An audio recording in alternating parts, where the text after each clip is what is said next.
La humanidad, desde sus inicios, ha sido conducida por una fuerza profunda, silenciosa e incesante que impulsa a cada individuo a moverse, perseguir, luchar, aferrarse, temer y repetir.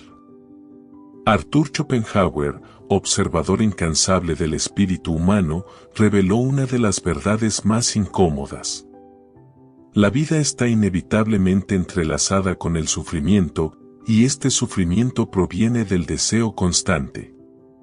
No deseamos porque somos libres, deseamos porque estamos atados a una fuerza irracional a la que Schopenhauer llamó voluntad, un impulso metafísico que atraviesa toda forma de vida, y que utiliza a cada ser como medio para perpetuarse. Lo que cada persona identifica como su vida, con sus aspiraciones, luchas y sueños, no es más que una expresión temporal de la voluntad. Esta fuerza no es racional, no responde a metas claras ni a fines conscientes. Simplemente empuja.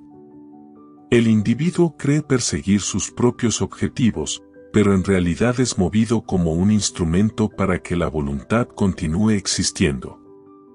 Así, la vida no se experimenta como armonía sino como tensión permanente, tensión entre lo que se quiere y lo que nunca termina de alcanzarse. El deseo es la herida original. Siempre hay algo que falta. Siempre hay algo que creemos necesario para sentirnos completos. Pero el ciclo es cruel, una vez que se obtiene lo deseado, la satisfacción dura poco. Inmediatamente aparece un nuevo vacío, otra necesidad, otro objetivo. El sufrimiento comienza de nuevo. Por eso el dolor adopta tantas formas: ansiedad, insatisfacción, frustración, miedo, vacío, desesperación. Cada una de estas manifestaciones es el recordatorio de que la voluntad no descansa. La vida se convierte en un péndulo entre el deseo y el aburrimiento. Cuando deseamos, sufrimos por no tener; cuando obtenemos, sufrimos porque aquello que queríamos ya no nos basta. Schopenhauer afirma que nadie puede escapar mientras esté sometido a ese impulso ciego. Cada intento de la humanidad por construir sentido se encuentra condicionado por esta fuerza que arrastra al individuo no hacia donde quiere, sino hacia donde la voluntad lo empuja. Sin embargo, este mecanismo no es evidente porque asumimos que nuestros deseos son verdaderamente nuestros, cuando en realidad son expresiones de una voluntad que no hemos elegido. La trayectoria de una vida humana puede comprenderse observando cómo se manifiesta el deseo a lo largo del tiempo.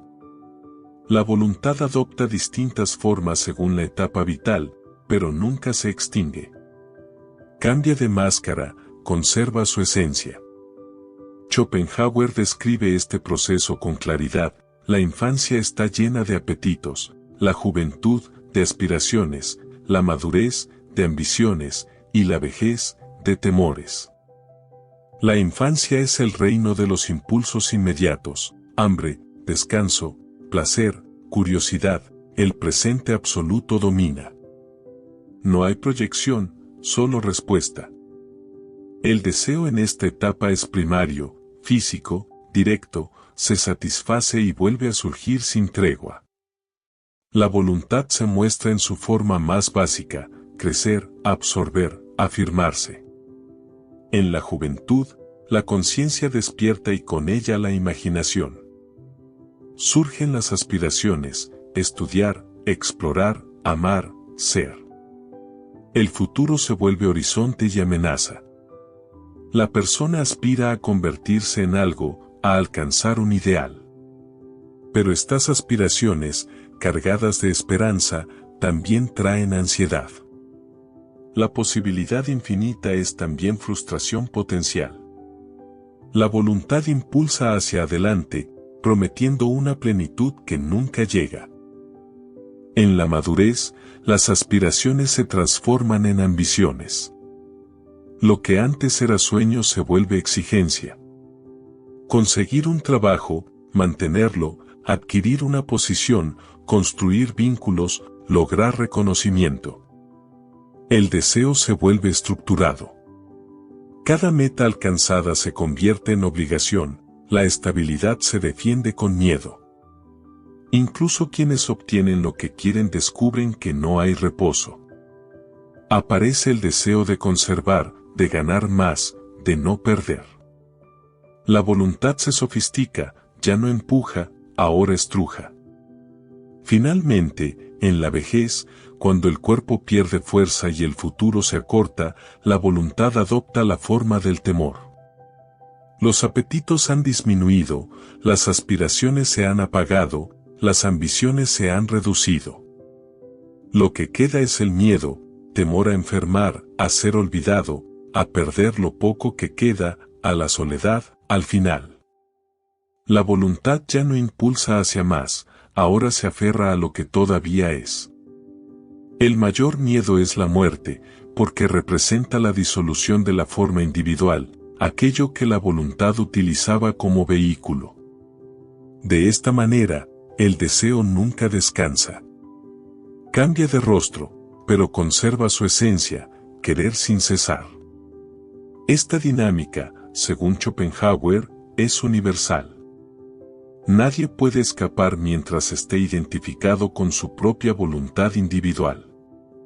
Por ello, el sufrimiento no es un accidente de la vida, es el fundamento sobre el cual toda existencia está construida. Queda entonces una pregunta inevitable: si el sufrimiento es estructural y surge del deseo, ¿hay un camino que permita liberarse de su dominio? Schopenhauer afirma que sí, aunque no se trata de una solución externa. No se encuentra en el poder, en la riqueza ni en la organización social. La única posible liberación es interior. Pasa por comprender la estructura del deseo y modificar la relación con él. Según Schopenhauer, existen tres vías principales que permiten atenuar el poder de la voluntad: la experiencia estética, la compasión y la negación de la voluntad. Estas tres vías representan grados crecientes de libertad interna. La primera suspende temporalmente el querer, la segunda debilita la identificación con el yo, la tercera renuncia al querer como principio conductual. La experiencia estética es la más accesible. Ocurre cuando la persona se sumerge en la contemplación pura de algo, una obra de arte, una melodía, un paisaje, un rostro, sin deseo de poseerlo, cambiarlo o usarlo. En esos momentos, el individuo no se mueve hacia adelante ni hacia atrás, simplemente contempla. El tiempo parece detenerse. No hay pasado ni futuro, solo presencia. El sujeto se disuelve en el objeto contemplado. La voluntad, por un instante, afloja su dominio. Esta suspensión es momentánea, pero abre una grieta en el mecanismo del querer y revela que es posible existir sin desear. De manera más profunda, la compasión derriba la ilusión de separatividad. Surge cuando un ser percibe que el sufrimiento del otro no le es ajeno. El dolor del otro es su propio dolor. La compasión no es imposición moral, sino reconocimiento de la raíz común. Al comprender que todos están sometidos al mismo impulso irracional y condenado al mismo vaivén del deseo, surge una solidaridad silenciosa. La compasión debilita la voluntad porque desplaza el centro de la experiencia desde el yo hacia una visión más amplia.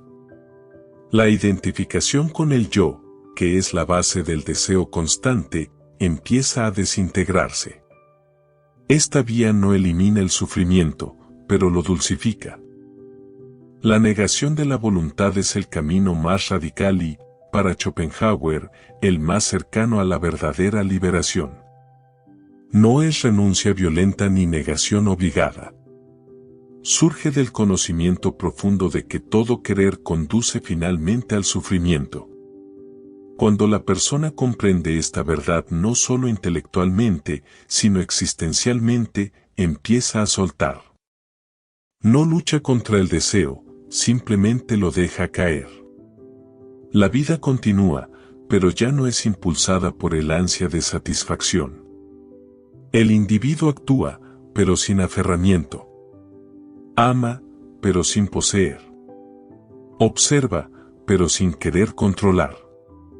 Respira, pero no exige.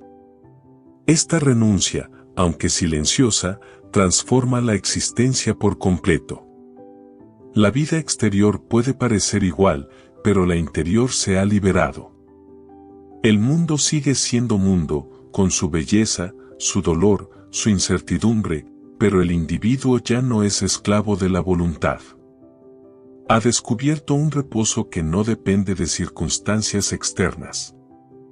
Por eso, la negación de la voluntad se acerca a lo que las grandes tradiciones místicas han llamado realización espiritual o liberación. Así, la pregunta ya no es cómo cambiar el mundo, sino cómo cambiar la conciencia.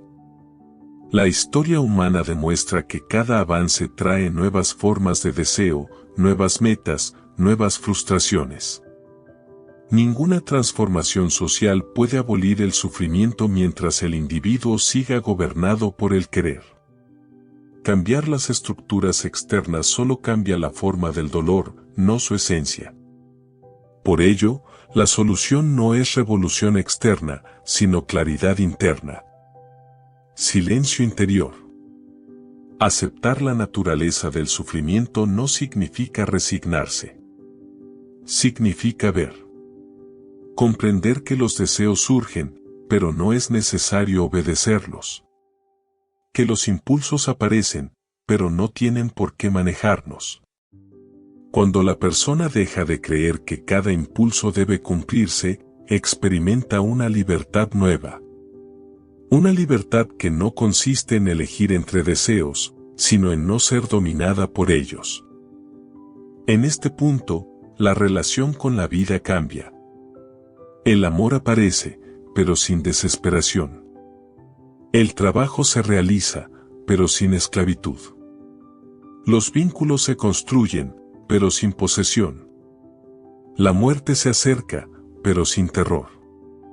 La vida exterior no cambia, pero la interior se vuelve transparente. Una de las mayores fuentes de sufrimiento es el miedo a la muerte. Este miedo surge de la identificación con la forma individual. Creemos ser esta historia particular, este cuerpo, este rol. Cuando la muerte se acerca, tememos la disolución de nuestro yo. Pero Schopenhauer recuerda que la individualidad no es lo esencial. Es solo apariencia. La voluntad vive más allá de la forma. La muerte, entonces, no es el final absoluto, sino una transformación. Quien comprende esto puede mirar la muerte con serenidad. No porque deje de doler, sino porque deja de ser separación. La compasión también se convierte en una práctica esencial. Al reconocer que todos sufren por la misma causa, el deseo interminable, surge una actitud de comprensión universal.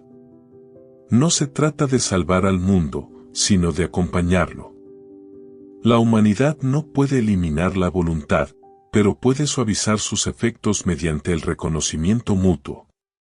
La compasión abre espacio, crea comunidad, rompe el aislamiento. Finalmente, la negación de la voluntad permite vivir sin aferrarse.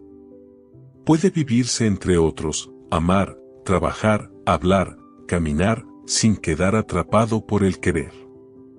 Esta forma de existencia no exige retirarse del mundo, sino retirarse del apego al mundo.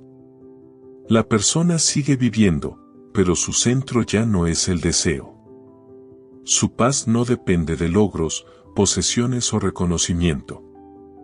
La vida se convierte en un flujo observado más que perseguido. Puede perder, puede ganar, puede vivir o morir, y permanece en calma. No porque sea indiferente, sino porque ha dejado de identificarse con lo transitorio. Así, el sufrimiento es inevitable, pero la desesperación no lo es. Schopenhauer no promete felicidad eterna ni recompensa futura. No ofrece consuelo fácil, pero ofrece claridad. Y en esa claridad hay dignidad. Comprender la raíz del sufrimiento permite empezar a deshacer su poder. Contemplar sin apropiarse, actuar con compasión y renunciar al querer como amo absoluto abre la puerta a una libertad silenciosa. No es grandiosa, pero es verdadera. Y en esa lucidez, la existencia adquiere un peso distinto. Un peso ligero, que no aplasta. Una forma de estar en el mundo sin quedar atrapado en él. Tal vez esa sea la mayor victoria que un ser humano puede alcanzar, vivir en medio del deseo sin pertenecerle. Habitar una vida cuyo pulso no es el ansia, sino el silencio. Caminar sin perseguir. Amar sin exigir. Existir sin aferrarse. Ver sin poseer. Y en esa quietud profunda, reconciliarse con el misterio de existir.